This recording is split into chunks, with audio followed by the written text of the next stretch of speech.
Hi guys, in this video I'm going to show you how to turn on the dark mode on TikTok app. First thing you want to do, you want to launch the TikTok app, then you want to click on the lower right corner where it says your profile. You click on your profile and then you want to head to the top and click on the three straight lines. Then you want to head towards settings and privacy, the last option. Now you want to slowly scroll down to the display section over here.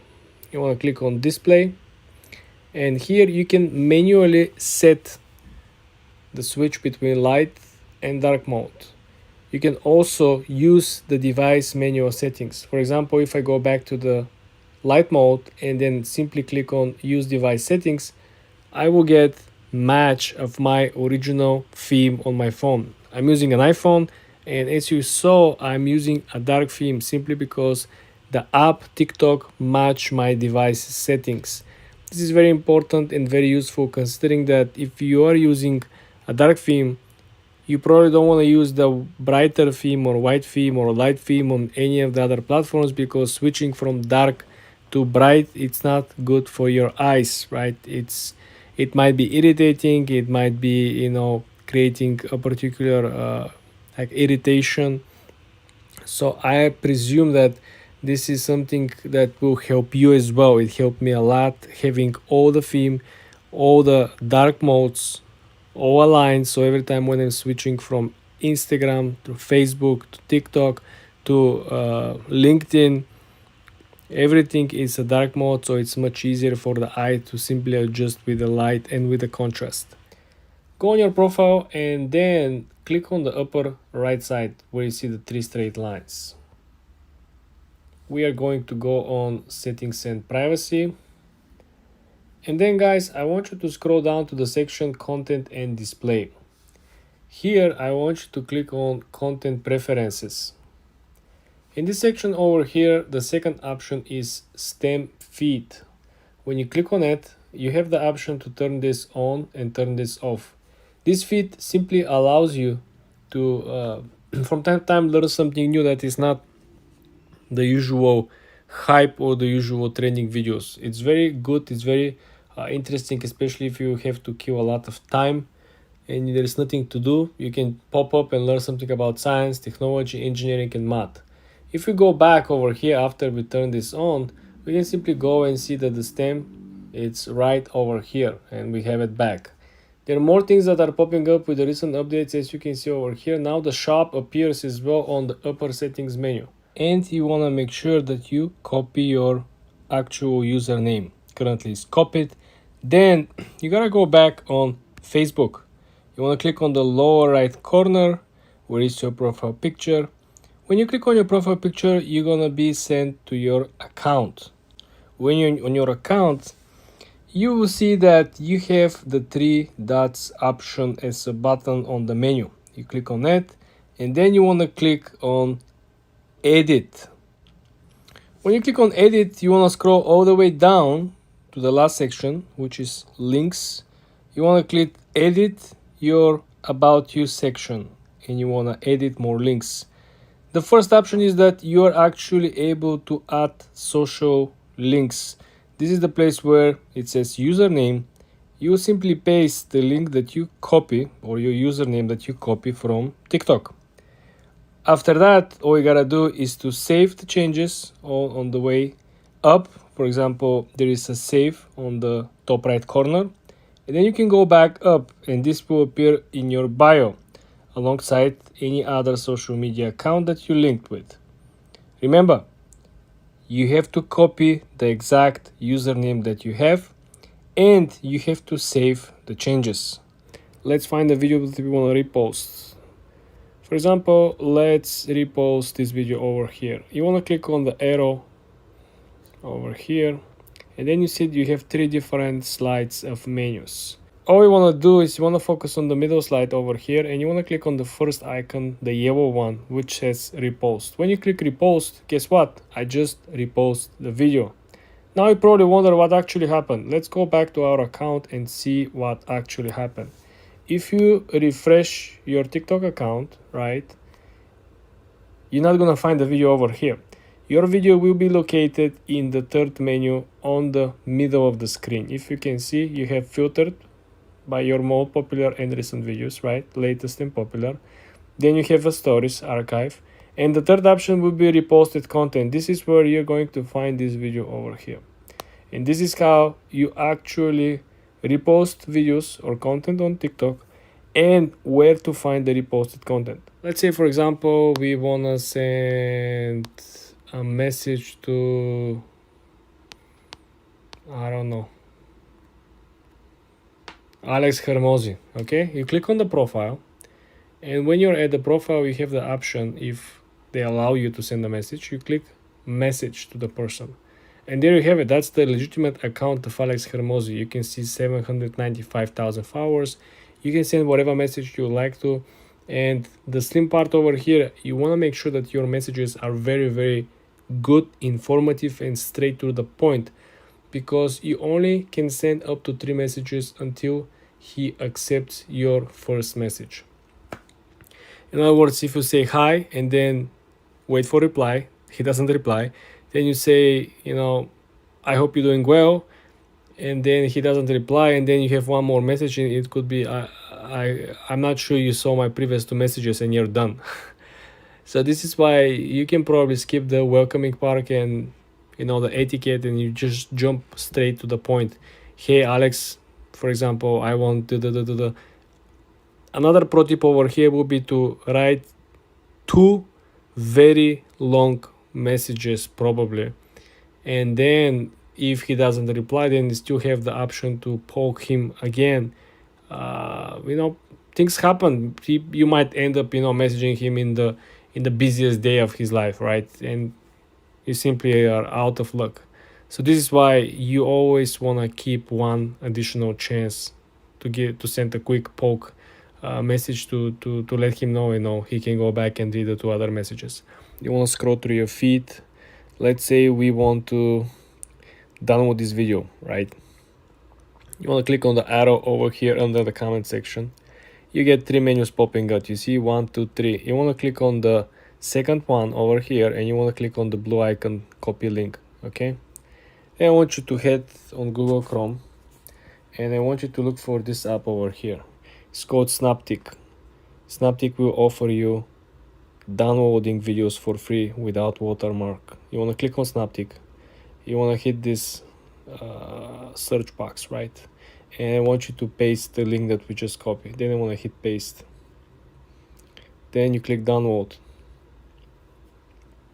As you can see, the app processed very fast the actual video, and you have 2 options over here to download in different qualities. I just want to give you a quick heads up.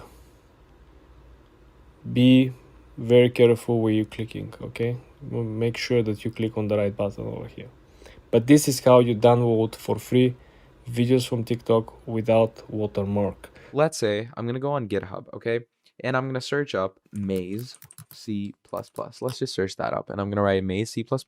And once you write that, look at this. You can start getting maze generators. Let's say we have this maze generator and this person created it in C++, right? We're going to go in this. So it's a recursive backtracker maze generator. And this person has, explained it. So this is the maze generator. You're going to write that, and look at that. It's going to generate a whole maze that you can work in. You can walk through it. You get the dependency. You get the compiling. It gives you the whole code over here as well with the files. So, you can actually get the whole code by copying it and installing it. You can go to the actual file to get the code for yourself as well. And that is what GitHub mainly is for. So upload code, get code, and just talk with other people regarding coding. And that is basically about it. So that's GitHub. Thank you for watching, and I'll see all of you next time. Goodbye. Trello tutorial, how to use Trello. Hello everyone, welcome back to another video. I hope you all are doing great and are having an amazing day. In this video, I'm going to be quickly showing you on how you can use Trello for yourself in the easiest and most simplest ways possible. So to do this, what you're going to do is, first of all, you're going to come to Trello.com, create an account. Now, to use Trello, what you're going to do is you're going to click on Create, and you can actually create a board. So you're going to click on Create a Board, and once you click on Create a Board, you're going to enter any board title for yourself and get that board up and running. Now, once you get that board up and running, so let's say I have created this board for myself, right? I'm going to go straight into this board. It's going to look somewhat like this, okay? Now, how do you add things in this? So to add components, first of all, you're going to click on list, and look at that. You can add lists for yourself. So, it's pretty easy to add lists. Then in the lists, you can add cards and just keep on adding more cards. And to edit those cards, you're going to click on them, and you can change their descriptions. You can change their activity statuses, and you can change every other aspect of it, like members, labels, checklist, dates, attachment, cover, custom fields, dependency, estimation, and all these things. Pretty straightforward and pretty easy stuff to get your head around. And that is how you're going to use Trello. So thank you for watching, and I'll see all of you next time. Goodbye. MailChimp tutorial. Hello everyone, welcome back to another video. In this video, we're going to be talking about MailChimp and how you can use this absolutely incredible software, okay? So to start off with MailChimp, what you are going to want to be doing is obviously you're going to, sign up with an account. Now, what is MailChimp used for? MailChimp, in my opinion, is best for any type of email marketing that you want to, do for yourself. It's great for any type of, sales CRM. It's great for lead generation. It's good for your sales. It's good for getting your company up and running. And the best part about this is that it actually has a free platform to sign in with. So you can sign up with it pretty easily. Okay, just go into sign up for free. Now, once you go into sign up for free, it takes you into the actual sign up gig where, add your very own business email that you want to sign up with MailChimp. Let's say I'm going to add that. Then you have, your username, and then you can add your very own password as well. Okay. After adding your password, you're going to verify everything. And once you verify everything, from there, it's going to take you into the actual, you could say, work ethic and work section of MailChimp. And that's basically how you're going to get started with it. Now, when it comes to using MailChimp, you are going to want to make sure to get a hold of a lot of, you could say, generative assistance. You can convert with email automations, create faster with generative AI, refine with segmentation, optimize with analytical things and support.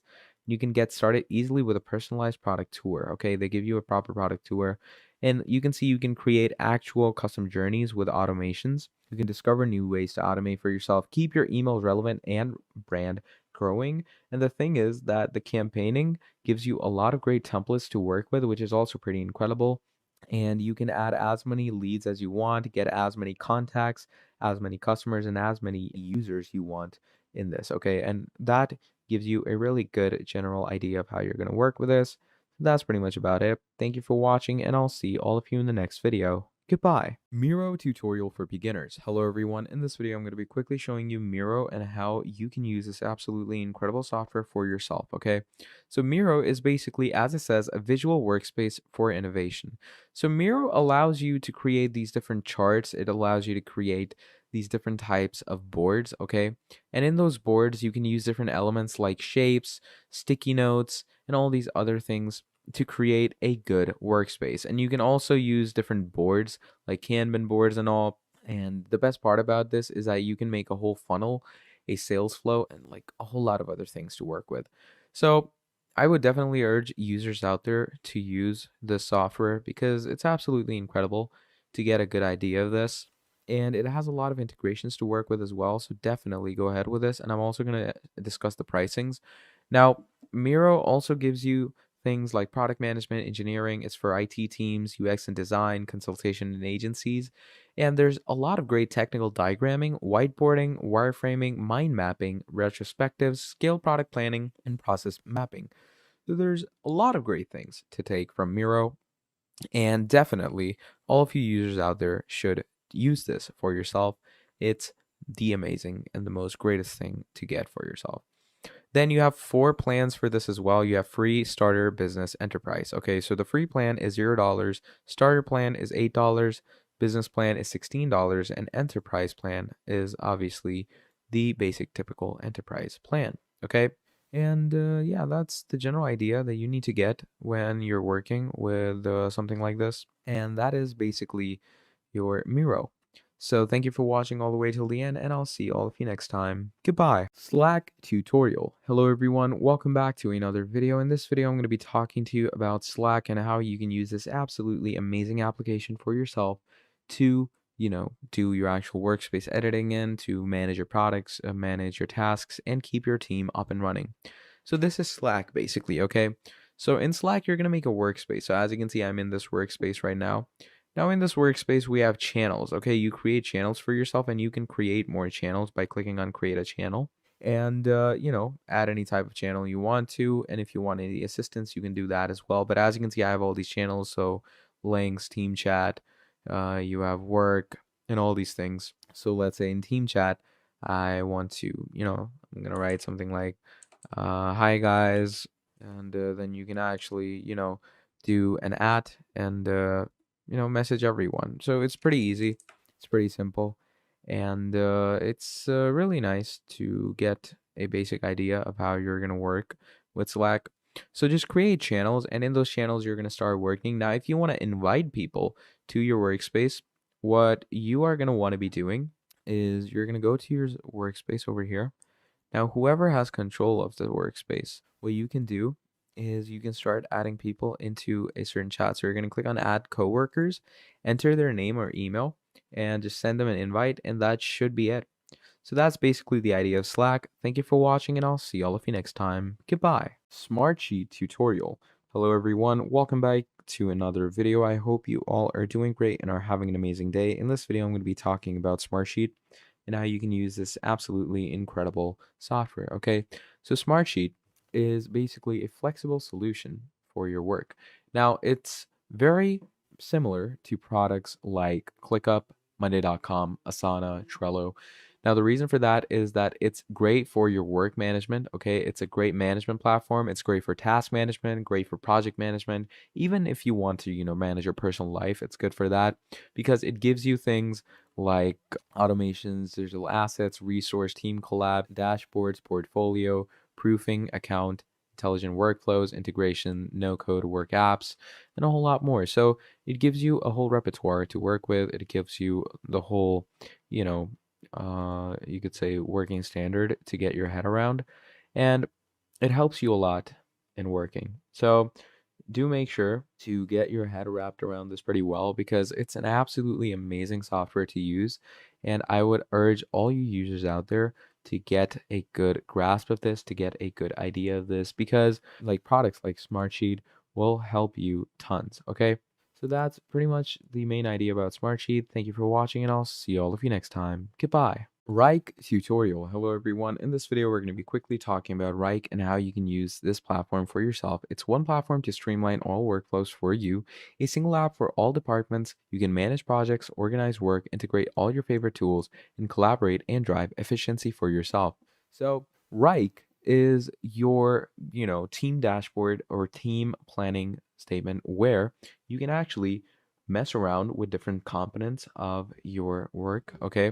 And you can actually use Wrike in different ways. So if you've used, stuff like Monday.com, or you've used Asana, or you've used ClickUp, then Wrike will also work greatly for you. And trust me, Wrike works great. It has automation, it has Gantt charts, project resource planning, and it has a great visualized dashboard where you can get tasks, processors, and a lot more. So you can see that you can get your analytics in this section as well. And these are all the organizations that use Wrike. So there's P&G, Sega, Lyft, Siemens, Pfizer, Ogilvy, T-Mobile. So you have a lot of features and brands using these. Then you can auto organize your intake, custom build for your teams, gain big pictures, visibility, customer success stories. You get Aerotech, Fitbit, Inspiration. All these people use it, and it has great reviews as well. So it's great to start off with it. It's great to use, and you can actually see why Wrike. So it has great marketing, professional services, PMO, creative design, also has a great CMS. You get task management, workflow management, and the best thing, project management, where you can plan agile products. Now, planning projects for yourself is a different way to work as well, because you are going to want to make sure that the management works incredibly and the management works normally when you're actually getting the basic concept and basic idea of this, okay? So that's pretty much about it when it comes to Wrike. So thank you for watching, and I'll see all of you next time. Goodbye.